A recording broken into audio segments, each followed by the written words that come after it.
మొలకల చెరువులోను ఇబ్రహీంపట్నంలోను నకిలీ లిక్కర్ మద్యం తయారు చేసే కంపెనీలే బయటపడ్డాయి. తెలుగుదేశం పార్టీ ఇన్ఛార్జు వాళ్ళ అనుచరులు అనబడే వాళ్ళంతా దీనికి లింక్ అయి వాళ్ళ వ్యవహారాలన్నీ బయటకు వచ్చాయి. చివరికి తెలుగుదేశం పార్టీ ఇన్ఛార్జును సస్పెండ్ చేశారు. కొందరు ఇందులో పాల్గొన్న వాళ్ళు విదేశాల్లో ఉన్నారు. వాళ్ళంతకు వాళ్ళు వచ్చి పోలీసులకు లొంగిపోయారు. లొంగిపోయిన తర్వాత అనూహ్యంగా ఈ ఇబ్రహీంపట్నం దగ్గర నకిలీ మద్యం కేసు వైసీపీ మాజీ మంత్రి జోగి రమేష్ గారికి లింక్ ఉందని చెప్పి పోలీస్ కస్టడీలో ఉండి వాళ్ళు వీడియో రిలీజ్ చేయడం, పోలీసులు అదుపులో ఉండి వాళ్ళు విడుదల చేసిన వీడియోను బేస్ చేసుకుని నెక్స్ట్ జోగి రమేష్ మీద అరెస్టుకు పాల్పడడం రకరకాలు జరిగిపోయాయి.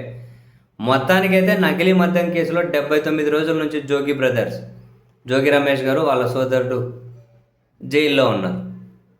అయితే తాజాగా ఎక్సైజ్ కోర్టు జోగి బ్రదర్స్కి బెయిల్ మంజూరు చేసింది.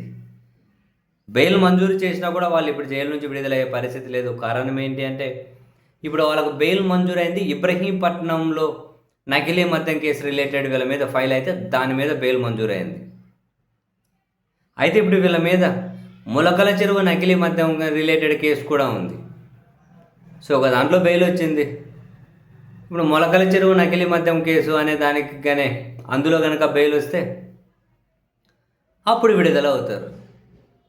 బహుశా ఈ దాంట్లో కూడా బెయిల్ వచ్చిన తర్వాత ఇప్పుడే వీళ్ళని బయటకు రానియకూడదని చెప్పి అన్న ప్రభుత్వం దగ్గర ప్లాన్ బి ఉందేమో తెలియదు.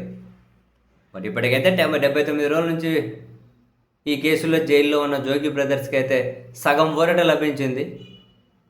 ఇంకా మొలకల చెరువు కేసులో కూడా బెయిల్ వస్తే అప్పుడు పూర్తి ఊరట బయటకు వస్తారు.